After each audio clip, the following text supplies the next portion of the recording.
This vaccine is sourced by revealing its potency by Tacos Toss. Like so, the link to the video will be the description on top. So let it to no, the link to the video will be below. So go and check my let into this vaccine in 3, 2, 1. When the young man stood before his church that Sunday morning, no one expected what came out of his mouth. His hands trembled as he whispered, "I'm pregnant." The silence that followed was Wow. so deep it could crush a heart. Congrats. People thought it was a joke. Some laughed nervously, others just stared. But he wasn't joking. His name was Micah Langford, a 27-year-old choir member from a small town in Missouri, and his story would soon shake not just his church, but the entire medical community. Yeah. Micah wasn't the kind of man who drew attention. He worked as a nurse's assistant at a local No, she's wow, that's really nice. clinic, volunteered at his church every weekend, and lived a quiet, disciplined life. Everything about him was ordinary until his body started betraying him. It began with exhaustion. He thought it was just overwork from his night Wow. shifts. Then came nausea, morning sickness, and sudden sensitivity to smells. Even coffee made Wow. him sick, and that, to him, was the strangest thing of all. A few weeks later, Oh, you look like a baby bump. he noticed his abdomen slightly swelling. He joked about gaining weight, but something inside him whispered that it wasn't that simple. By the end of the month, Micah could no longer ignore it. His lower abdomen felt tight, his appetite shifted strangely, and his mood swings became unpredictable. At work, Yeah. his coworkers teased him, saying he was acting pregnant. He laughed it off, You was again planet. Oh, hey, but one evening that's after really his neat. shift, he went home, looked in the mirror, and froze. His stomach had clearly rounded, subtle, but undeniable. He booked a doctor's appointment the next morning. The physician, Dr. Alana Pierce, ran a series of tests, expecting to find a hormonal imbalance or a tumor. Yeah. But what she found made her stare at the screen in disbelief. "Micah," she said slowly, "I need you to sit down." She turned the monitor toward him. The ultrasound showed something she couldn't logically explain. A small sac, developing tissue, inside what appeared to be an abdominal cavity with a functioning blood supply. At first, Dr. Pierce refused to believe her own eyes. She called in 2 specialists, both of whom repeated the scan and reached the same result. But how could a biological male develop a gestational sac? It was medically impossible, or at least it should have been. They sent Micah to the Yeah. University Hospital in St. Louis for deeper evaluation.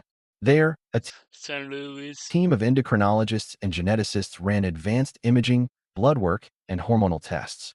The results stunned everyone. His hormone levels resembled those of an early pregnancy. Oh, early density. Ooh. His blood contained HCG, the hormone only pregnant individuals produce. The fetal Wow. tissue was alive and developing. The head doctor, Dr. Rowan McIntyre, called an emergency meeting. "This case defies everything we know," he said. "Either Yeah. this is a medical anomaly of history, or something far more complex." Micah sat quietly, his mind spinning. He didn't understand how or why, but Wow. deep inside, Congrats. he Yeah. felt a strange connection to what was happening in his body. A mix of fear, confusion, and, strangely, protection. Weeks went by. Micah withdrew from his friends and stopped going to church. He couldn't bear the questions, the gossip. He told only one person, his close friend and former colleague, Dr. Nathan Cole, a biomedical researcher who had once worked on reproductive tissue engineering. When Nathan heard Micah's symptoms and saw the scans, he went silent. Then, almost whispering, he said, "Micah, do you remember that research trial 2 years ago? The one on artificial womb transplantation?" Micah nodded. Back then, Wow, really? he had volunteered as a lab assistant in a clinical trial that aimed to explore uterine tissue grafts in men as a way to study long-term immunoresponse. It was purely experimental and non-functional, or so he thought. Nathan explained that one of the test grafts might have fused unexpectedly with Micah's internal lining, creating a functional microenvironment capable of sustaining a fertilized egg.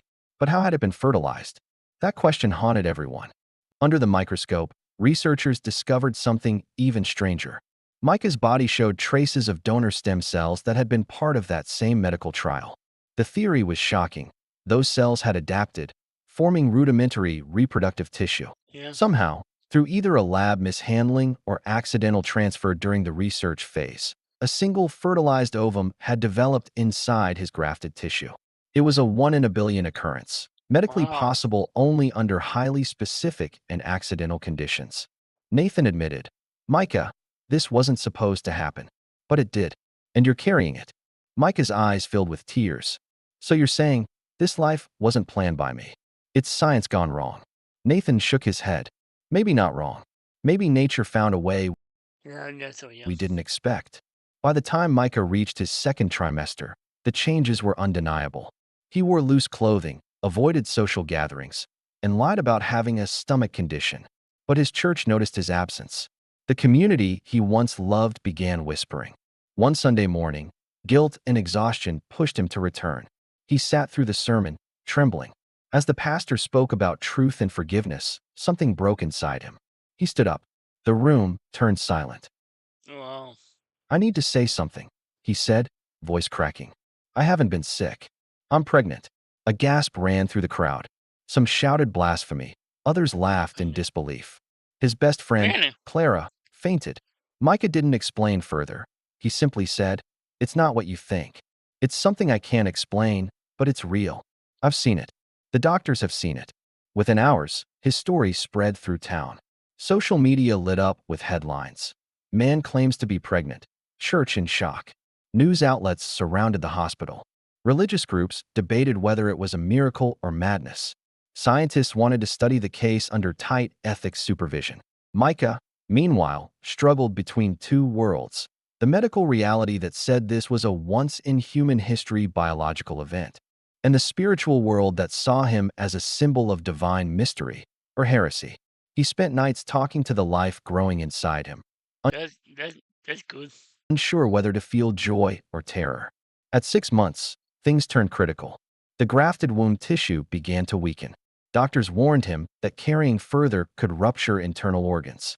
Micah faced an impossible choice: terminate the pregnancy or risk his own life. I can't, he whispered. If it's alive, I can't end it. But one night, he collapsed at home with severe pain and internal bleeding. Emergency surgery followed. When Micah woke up days later, Nathan sat beside him.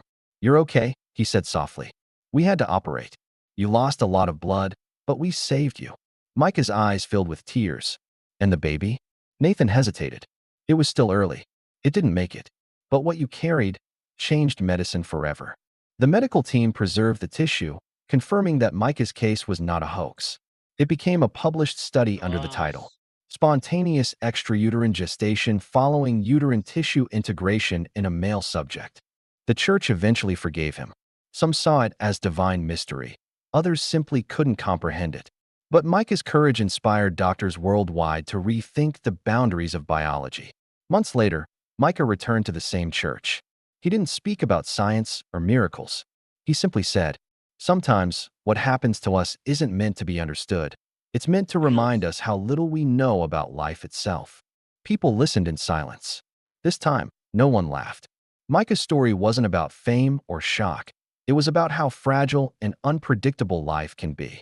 It reminded us that sometimes the most unbelievable things happen to the most ordinary people. No matter how advanced science becomes, some mysteries remain beyond explanation. And maybe that's what makes life both Yeah. terrifying and beautiful.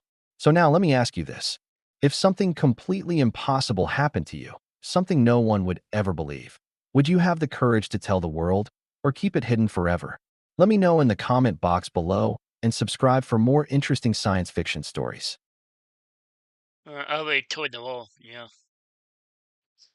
I will 100% told the wall. Yeah. There was Isaac is source by revealing its presidency by Dagatos. The link to the video will be in the description below. Go and check them out and pop a like if you like and comment below if you want to see more reaction like this one. And subscribe if you're new and click the bell so you can be notified for a minute below in a month. Bye. Wow. He loved the baby. Oh.